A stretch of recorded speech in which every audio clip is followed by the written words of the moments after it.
Welcome to the Empowered Podcast, episode 50, like the scent.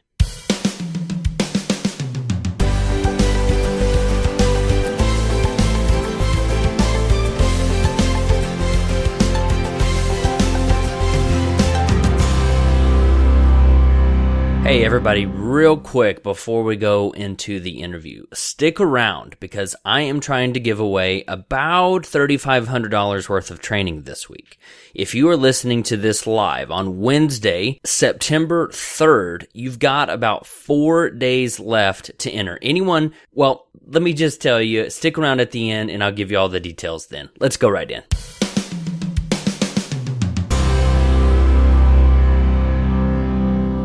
Thank you for tuning into another episode of the Empowered Podcast. I'm so excited that you are here with me today. I have a guest who has a very interesting story, one that I don't think that I have come across before, and hopefully one that will be new and unique to you. I'm here with Whitney Miller, who won Miss United States in 2012, and since then has decided to become an MMA fighter in the ring. How are you, Whitney? I'm good. Thanks for having me. You are so welcome. I found you through Valerie Groth's podcast, Inspiration with Val, and she had interviewed you, and I was telling my wife Ashley about your story that you had gone on and you were training in Brazilian Jiu-Jitsu and you were doing MMA, and we recently started watching MMA. She's like, "Oh, that would be a really cool person," and then she was looking at something on maybe your Facebook page or something, Whitney, and there's this like weird picture. You're upside down doing something crazy, and she's like, "That should be the cover art." So I'm going to try to find that. So you're doing crazy things right now. You are in Thailand in a few days or maybe a couple weeks. You're going to Bali. You're all over the place. Yep. And just all these really cool places. I see some of them, the pictures you've shared on Twitter and stuff. But take us back to when you were in the running for Miss United States, because that's got to be a crazy journey, winning this, I don't want to say the wrong thing here, but you won this contest. We go into the details, and then now you're going to go in the ring and get beat up. So yes. walk us through that process. I think that's going to be incredibly interesting to hear. So I just kind of hopped into pageants. It wasn't something that I had been competing in my entire life. That's actually very common for a lot of the girls that compete, is that they begin when some of them are 5 or 10 years old. And I did one pageant when I was 16. It was just a little city pageant, and a girlfriend of mine asked me to do it, and I said, okay, why not? I'll give it a try. And somehow I took home the crown. I was only 15 at the time. Hopefully that wind isn't too. Is that bothering it a little bit? No, I was hearing the birds and I was thinking, man, she really is in the tropical paradise there. So it adds to the atmosphere. But it is rainy season, so we get some pretty crazy storms that just roll on through. And usually it starts with what I like to call hurricane force winds. Well, before you go on, and when you're talking about weather, are you from Texas or do you just live in Austin when you're stateside? No, I am. I'm born and raised in Texas. I actually grew up in Corpus Christi, Texas, and then went to Texas State University and graduated from there. Okay, so when you say hurricane force winds, you actually somewhat know what you're talking about. Yeah, just a little bit. I mean, the storms here get pretty crazy. I can't lie. So you were 15 or 16 when you went to this pageant. Friend said, "Hey, try this out." You did. You won. Right. What's next? And then from there, I just did another pageant. I mean, I was so young. You go on to the Miss Texas Teen pageant from there, and I totally blew it. I had so many people telling me what I should say and what I should do and how I should stand that I really just kind of lost myself, and it didn't come across as genuine because it wasn't genuine. And so from there, I just decided, you know what, pageants aren't really for me. I'm just going to completely give it up. And I was competing in all kinds of sports, pretty much anything I could get my hands on throughout high school. And then into college, I started wakeboarding a lot and wake surfing. and became a professional wake surfer. So I was competing just about every weekend. I was on the lake almost every day. Wow. And I got another phone call from a girlfriend saying, hey, you know what? We want you to come compete in the Miss Texas pageant. Would you be interested? And I said, no, right off the bat. I was like, no, this is not for me. You know, I'm just in college. I'm just like this little surfer girl on the lake. I don't want to do any pageants, whatever. And mind you, the pageant she was talking about was the following weekend. So like 5 or 6 days from the time that she called me.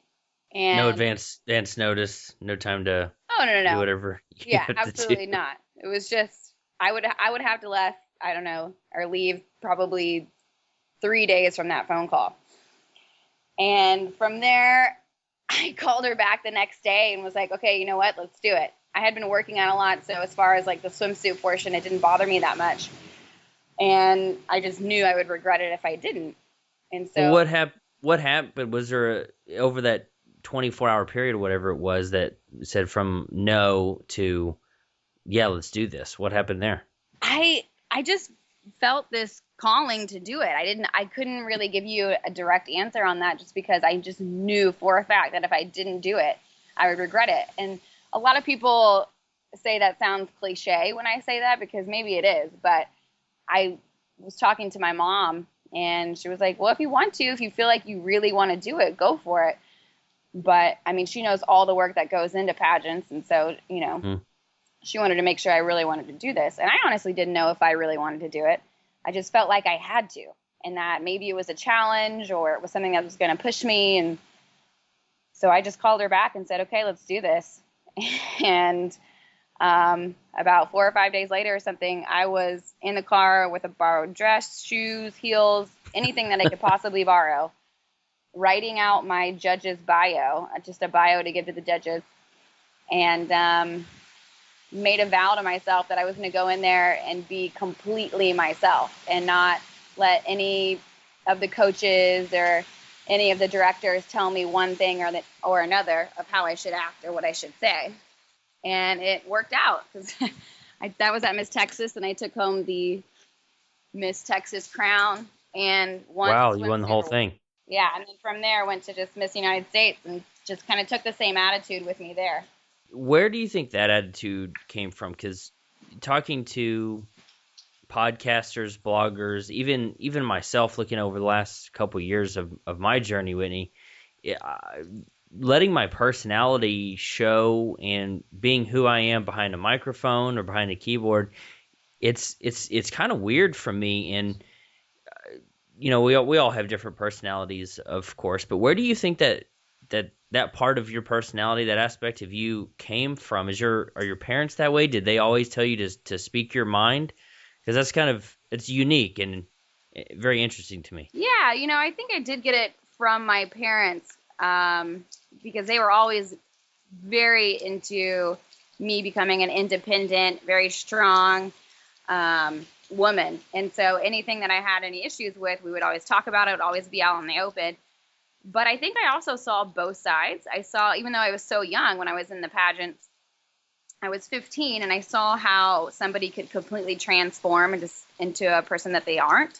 And I knew I didn't want to do that. And there's so many stereotypes surrounding pageants that I wanted people to look up to me and say, hey, you know what? She did this. And, you know, she's not putting on that pageant Patty face that you would normally see, you know, going through pageants, and that she's totally being herself.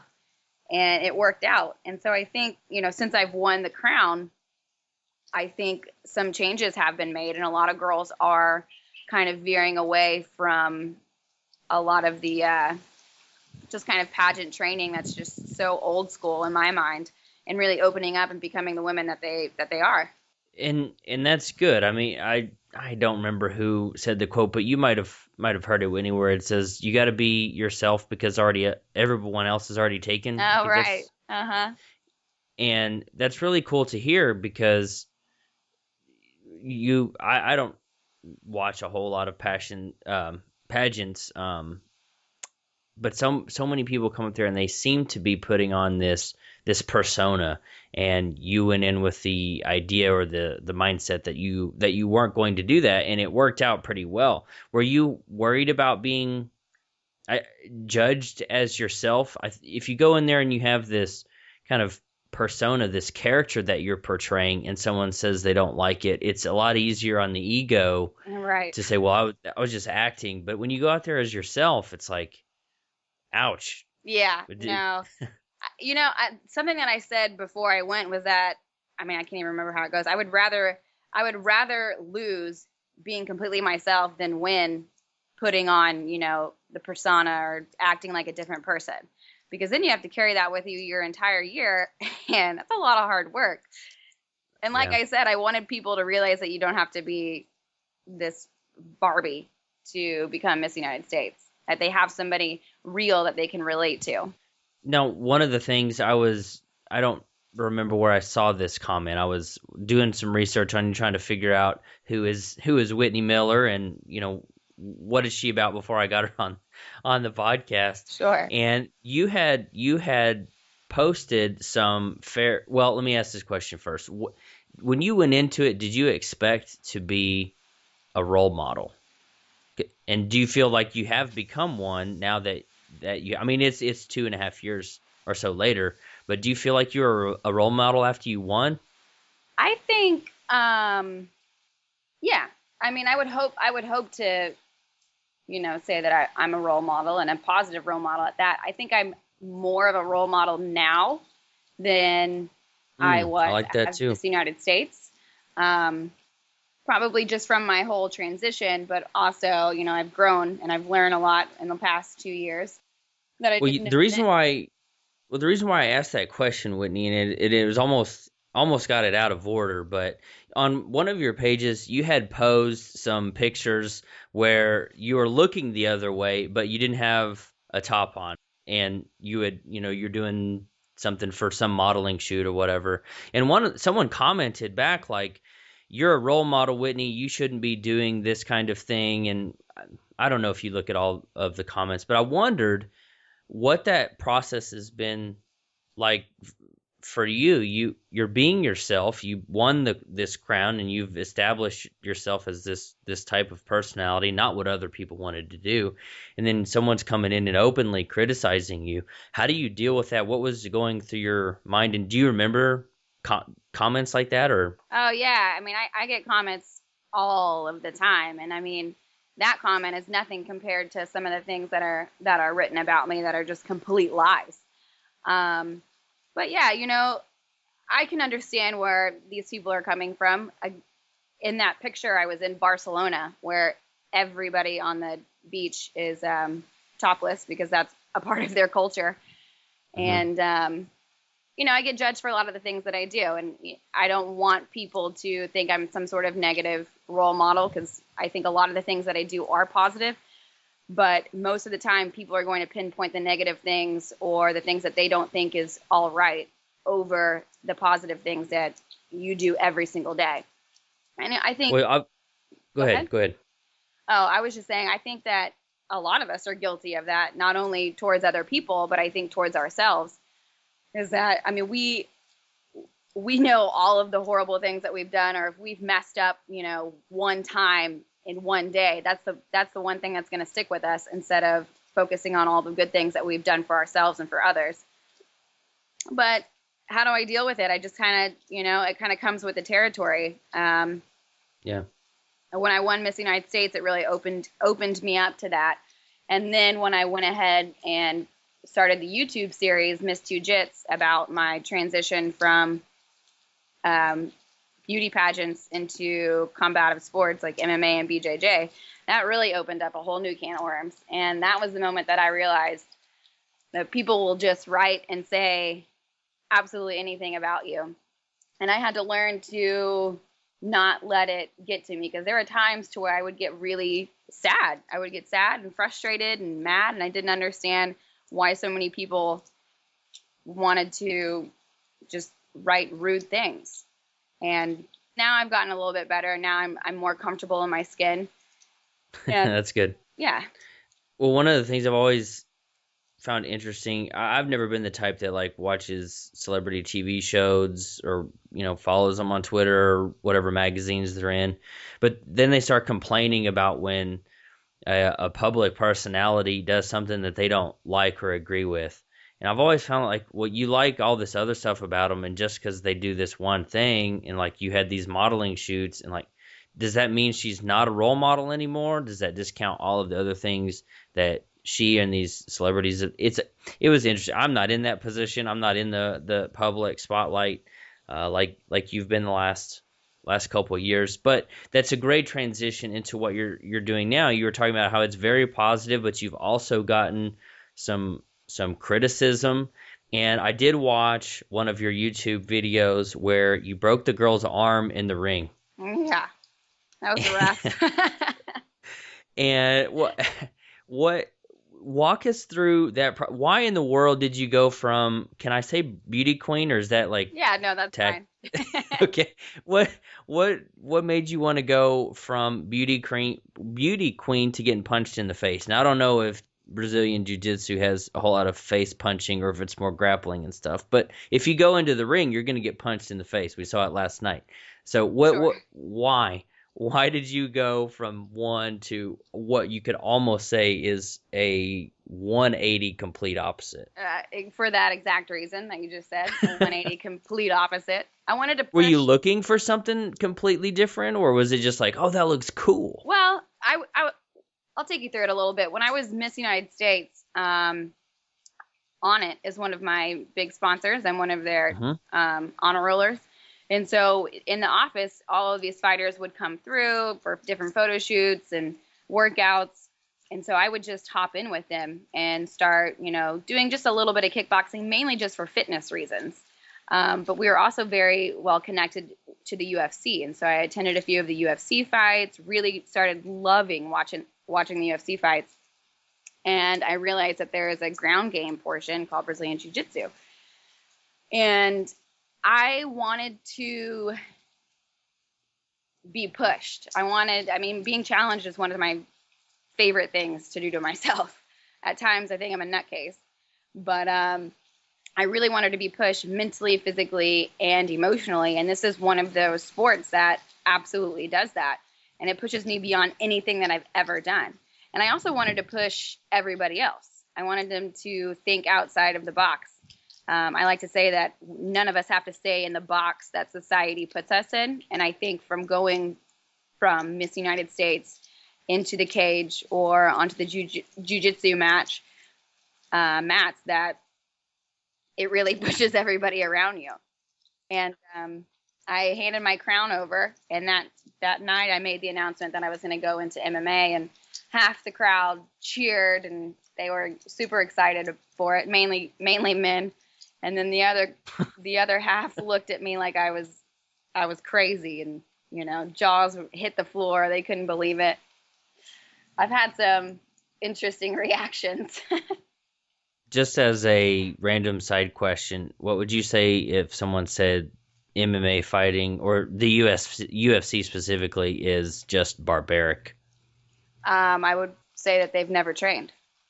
One of the things that we noticed from watching, I guess we've been watching fights for about a year, and there are a few exceptions. There's two brothers from Jersey or something that seem kind of douchey, but I don't think I've ever seen better sportsmanship than before, after, and even during a UFC fight. No, absolutely. I completely agree with that, and I think a lot of the fighters would say the same thing. Of course, you're going to have bad apples here and there. You will with anything. Well, you go, and I've seen fights where it's just a brawl in there, but after they're done, they're like, "Hey, good fight, man," and they'll help each other up off of the mat so they can get to their own corner. And you don't see that in football, baseball, anything else.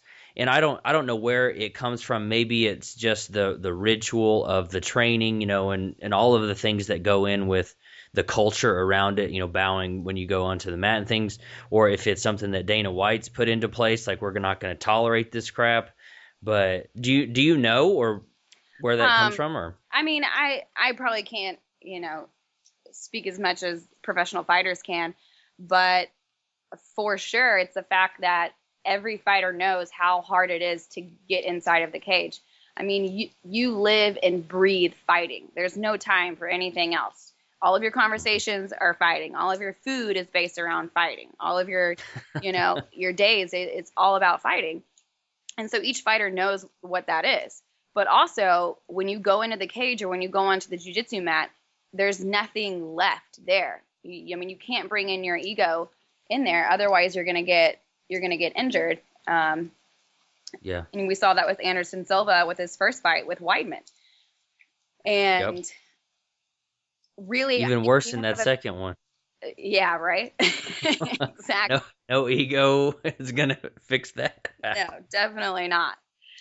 But it is true that I think it's based around the training and how hard it is. The culture, of course, like you do bow before you go onto the mat. You respect your training partners and your coaches, but also there's nothing left. I've played a lot of other sports where maybe we would respect each other more if we could just all punch each other in the face, But it's raw, It's real, and you're going out there, and that's 100% you in the cage to where there's no reason to be upset with the other person. There's no bad blood there. There's nothing there because you literally duked it out, and y'all are good to go.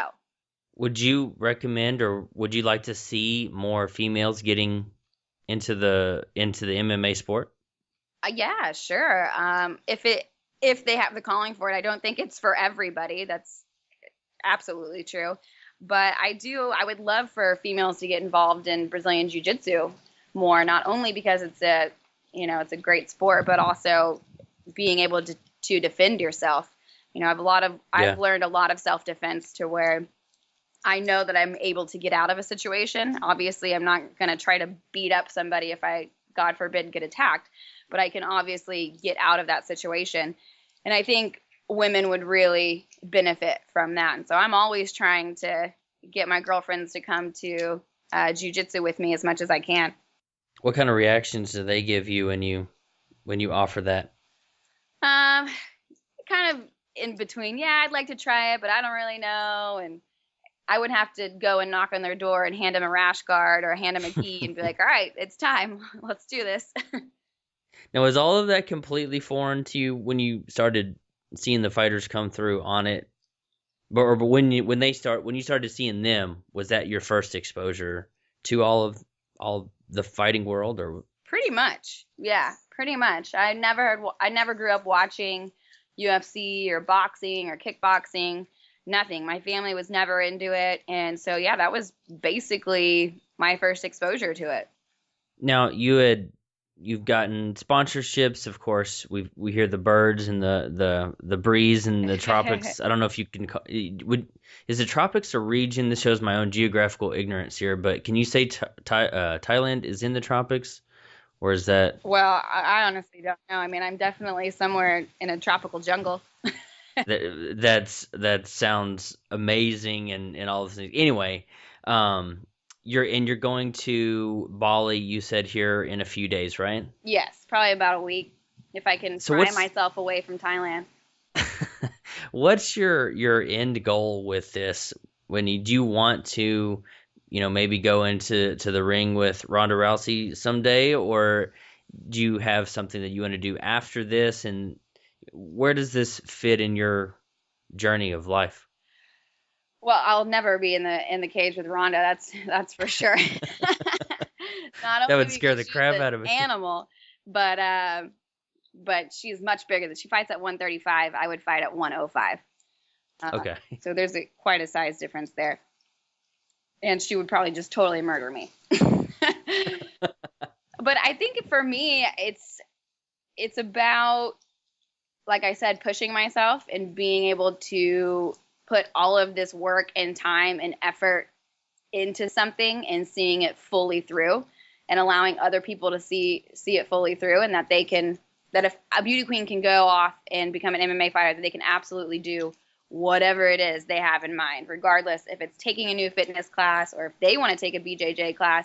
I really just want to inspire people to push themselves outside of their comfort zone. because even with this trip that I'm doing now, I actually started on a 2 to 3 month backpacking trip solo, and I started in Peru, Spain, Thailand now, and then Bali next, and maybe somewhere else, but who knows? My trip is extending amazing. itself. It sounds amazing. I went to Madrid for a week, and of course that's not anywhere near any beaches or anything like that. But I really enjoyed Madrid and the culture of the people. I've wanted to go to Thailand, and Bali sounds amazing. So it sounds like you're just having an incredible time, getting outside of your comfort zone, like you keep saying, and not fitting into someone else's mold for your life. If someone said, and I didn't have this question just in my head, but as I was going through that, it gave me the idea. If someone is hesitant to follow their dreams, they feel like they are being pushed in a certain direction, or they, like you said, being put into a box, what would you say to that person to maybe encourage them to pursue their passion and maybe do something crazy? What would you say to them? Yeah. I mean, it just takes baby steps, every single little baby step towards your dream, just one day after another, and you're finally going to get there. I was I was the same way. A lot of my life, I've always tried to kind of break the mold, but at the same time, being Miss United States, I lived a very comfortable life, and it could have been all butterflies and flowers from there after Miss United States. But I was luckily forced outside of my comfort zone, and I kind of realized that I needed to be, and that I shouldn't be just kind of going with how life was taking me. And I wasn't fully happy. I mean, I think everybody that has this dream or has this little voice inside of their head, they're not fully happy. They can be living a great life surrounded by amazing people, but there's always that restless feeling just like boiling underneath your skin. And that was me.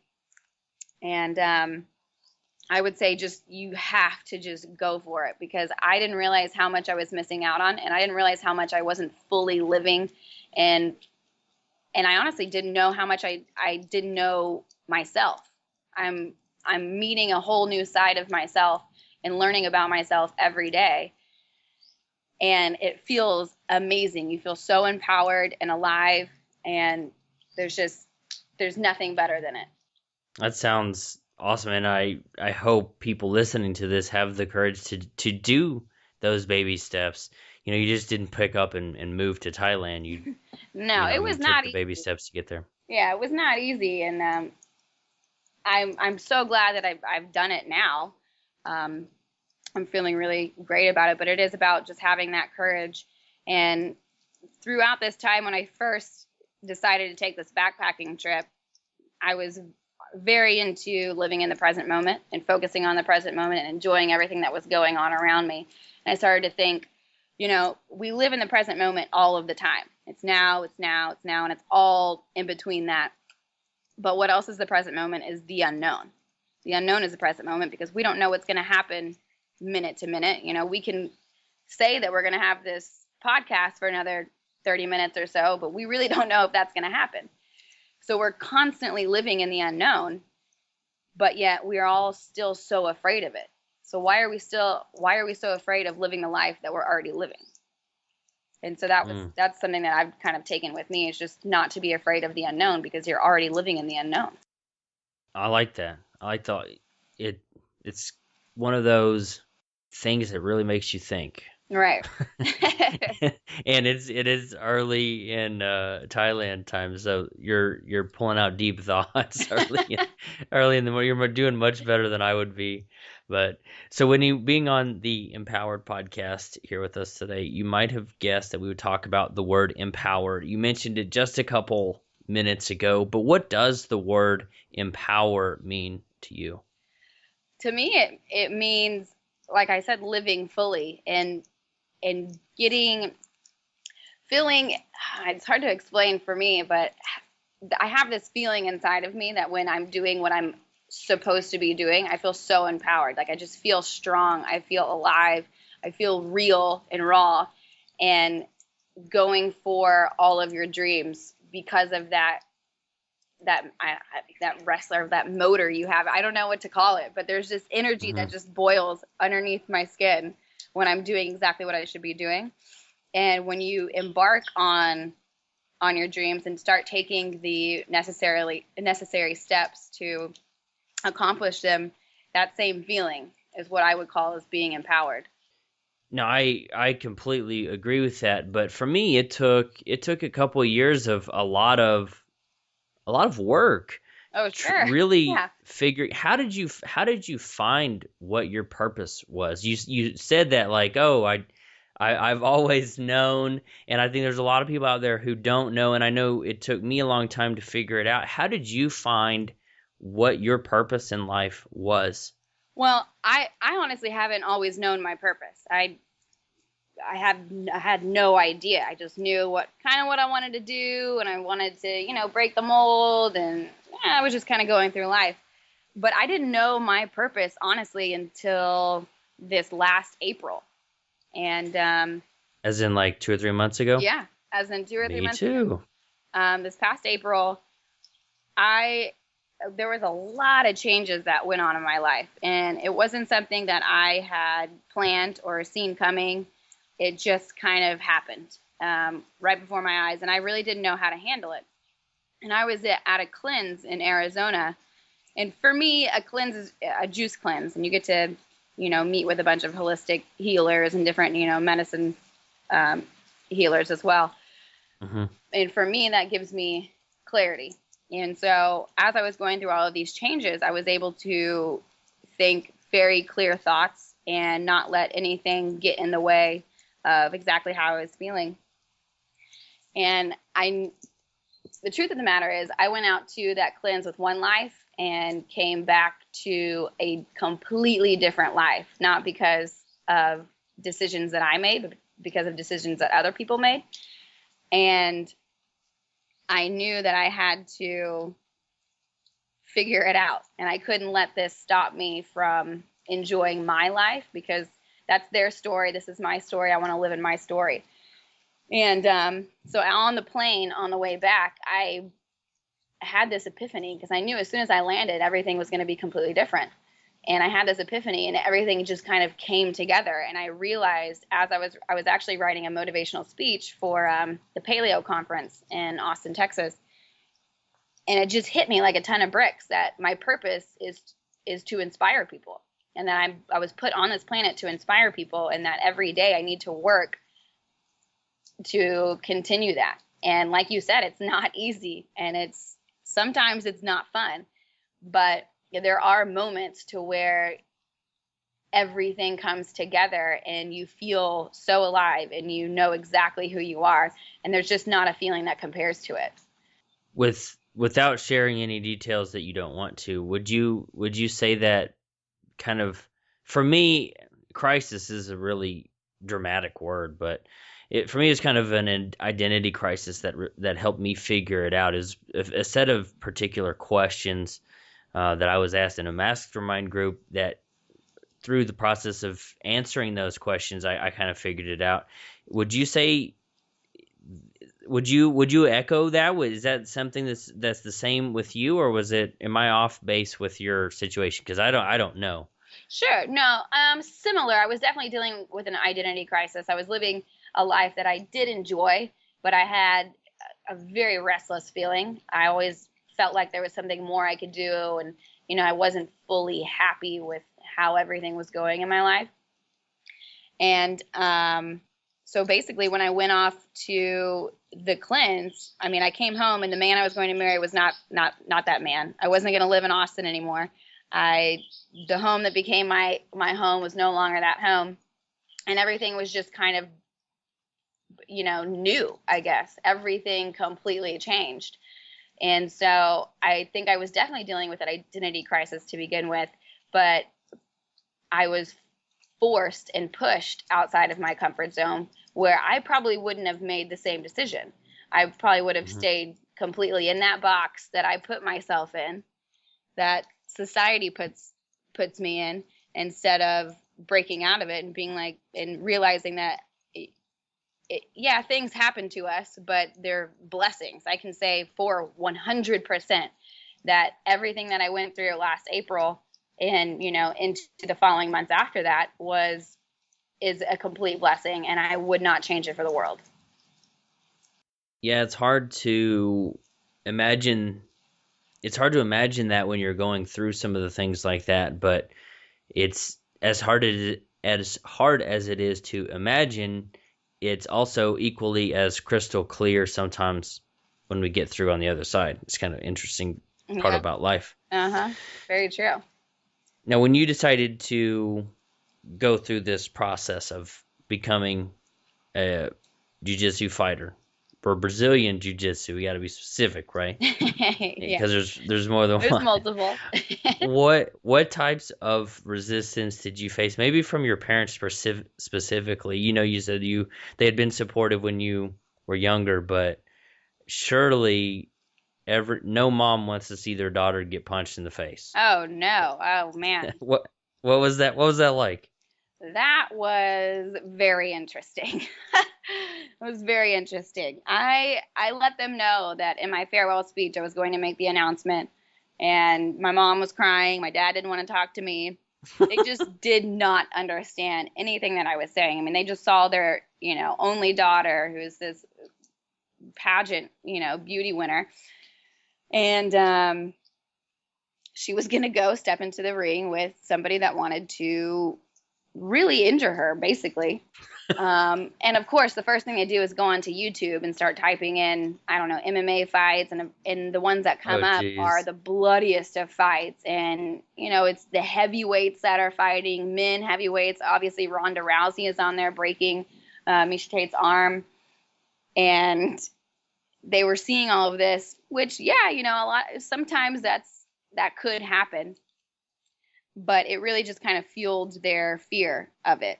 I think they've opened up now just a little bit. I had my dad come in town for that fight, the MMA or the BJJ fight that you watched on YouTube with me breaking the girl's arm on accident.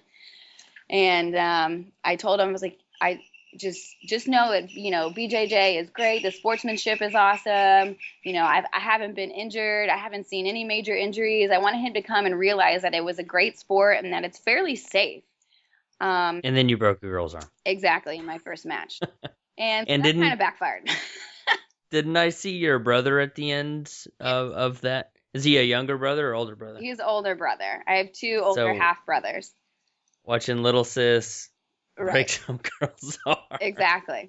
And same with them. I think it's like a protective thing. They don't want their little sister to get hurt. They don't want their daughter to get hurt. But I'm willingly stepping into this situation. And, I don't know if they will ever fully understand or really understand, but they're coming around and realizing that I'm putting in a lot of hard work into it, that I'm not just stepping in there clueless of what's going to happen. Is that I'm really dedicated to this, and I'm loving it. This is something that I've actually fallen in love with over the past year. Now, I'm not much of a sports person and how all of that stuff works, but is doing fighting like your can you do that as a career for a few years if your goal is to never be on TV, or maybe your goal is to be what we would see, UFC 176, or actually that would be booked. But I mean, do you know what I'm saying? Is it something that you can pursue as employment for a while, or do you have to end up hoping to be on TV? Or no, there's plenty of fighters that make a great living that you don't see fighting for the UFC. There's a lot of other smaller organizations as well that still pay. Fighters don't make a whole lot of money regardless, unless you're one of the top guys. It's not like boxing. But it's definitely something you can support yourself with without going straight into the UFC. And for me, it's kind of just like I said, checking it off my bucket list and pushing myself and everybody around me outside of their comfort zones and outside of their little box. Well, it's almost like, why not? Right. I mean, I've had a job and a mortgage and stuff, but if you had the opportunity to travel the world, you might get bruised and a broken bone, but you're doing all this cool stuff. Who has the right to tell you should go get a 9 to 5 and a paycheck, the golden handcuffs, and get a mortgage and whatever? You're traveling a path that's I think so different from so many people. And maybe that's why you're a really cool podcast guest, because it is so out of the blue. It's just not just someone starting a podcast or becoming an entrepreneur. You're doing something way outside of that. Mm-hmm. Well, thank you. You're welcome. How do you unwind and relax? Oh, man. Well, now that I'm in Thailand, it helps a little bit. In between training at, 9 a.m. and then training again, usually twice after that. So about 3 training sessions a day. There's a beautiful beach here that I like to go lay on, and I have a coconut shake. And that really helps me. But I love just kind of hanging out in nature, going for walks, not listening to crazy music, because that's what's played in the gym all day long, every day. Do they do like the corn and the hard rock and screaming music? Yeah, sometimes you get that. I mean, you get all forms of it, but it's always like a very uppity type of music that's supposed to pump you up. And so for me, just hanging out and being alone is something that I've realized on this trip that I really enjoy. I've never traveled by myself, and I've been in some weird situations, and I've learned how I react in unpredictable and unplanned situations, which has been a cool experience. And so cool stories? I'm trying to think. I got into like a big argument with a cab driver in Madrid, actually, because he wanted to charge me like, I can't even remember how much it was, but it was insane. After I got into the cab, and he has my bag in the trunk, and so we're screaming at each other in Spanish as much as I can muster up, because I don't know a whole lot of Spanish. And we finally get to the airport, and I just hand him the money, and I grab my bag, and I run in the airport, so he can't come after me. I mean, I found myself in some weird. So on this trip, I have I'm lucky enough to have an income to support me to where I can stay in the nice hotels, and I can stay on the beach with a mini bar and turn down service, but that's not my style. So I've been staying in youth hostels that are $10 a night.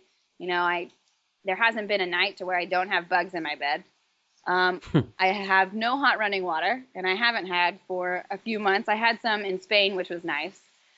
And so all of those things have really opened my eyes to a new way of living and have given me some pretty good stories to take back home. I would imagine. Yeah. What was the last movie you saw, Whitney? I actually saw one here recently with some of the other fighters, the Transformers. I haven't seen it yet, so no spoilers. Was it good? It was horrible. What? We left early. What? Yeah, I wouldn't go see it. I mean, I don't know. Yeah. It was a very, very long movie, and it was just not good. That almost makes me want to cry. I've always liked those movies. I was excited to go so. see it. I really was, because I like the Transformers, and I had faith in this movie, and I was really excited, and I was completely let down. Did you see the other ones? The first, I guess, 3 with the kid, the Malcolm in the Middle guy. I don't know if I saw the last one, but I saw the first couple, and I liked them. I didn't have an issue with them at all. I thought they were good movies. I know some people hated them, but this last one, I don't know what was going through their mind. Oh man! And Mark Wahlberg is in it. You would think it would be good.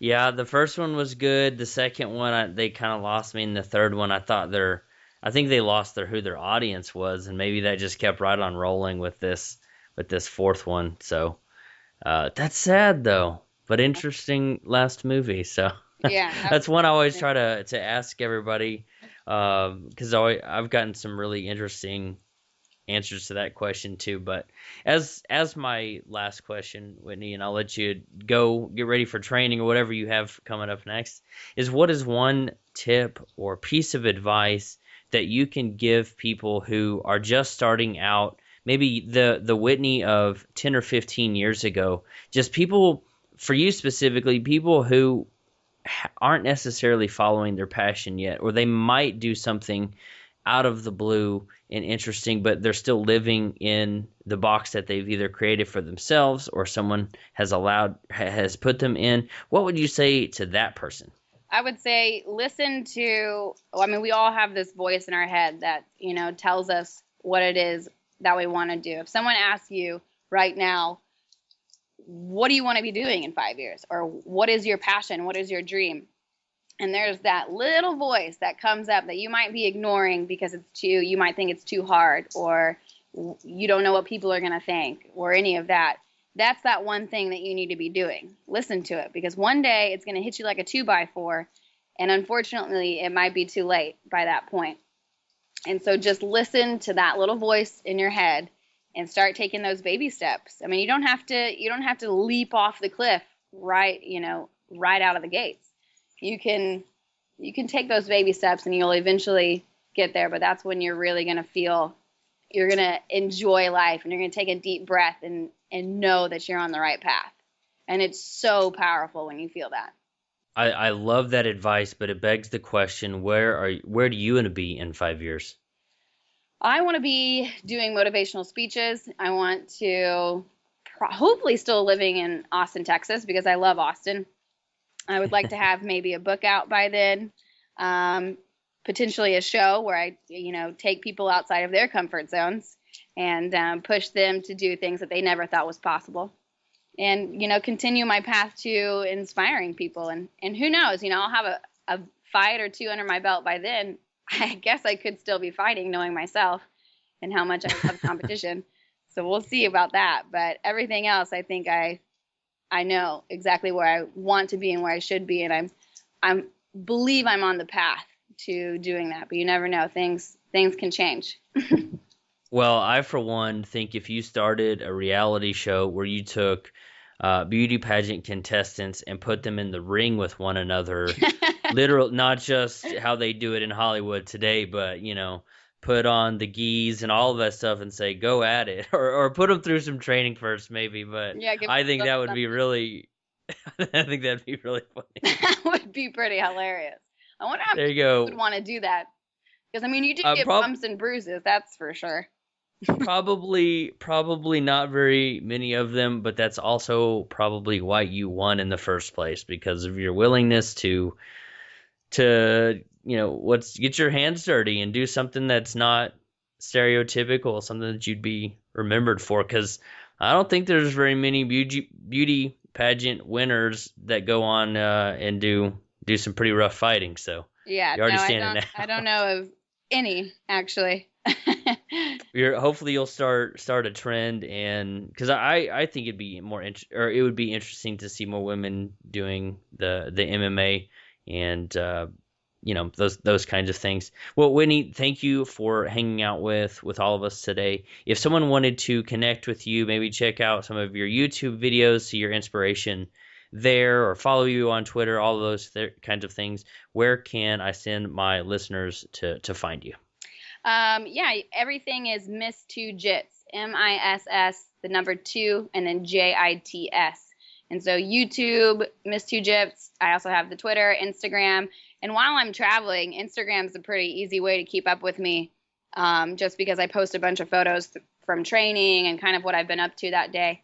I also have started blogging on Tumblr, kind of about the lessons that I've learned while on this backpacking trip. And that's also Miss 2 Jits. Awesome. Well, I'll put all the links to those in the show notes, Whitney. Thanks so much for hanging out with me today. Awesome. Thanks. This has been great. I appreciate it. All right. Just like I promised, I want to give away over $3,000 worth of training.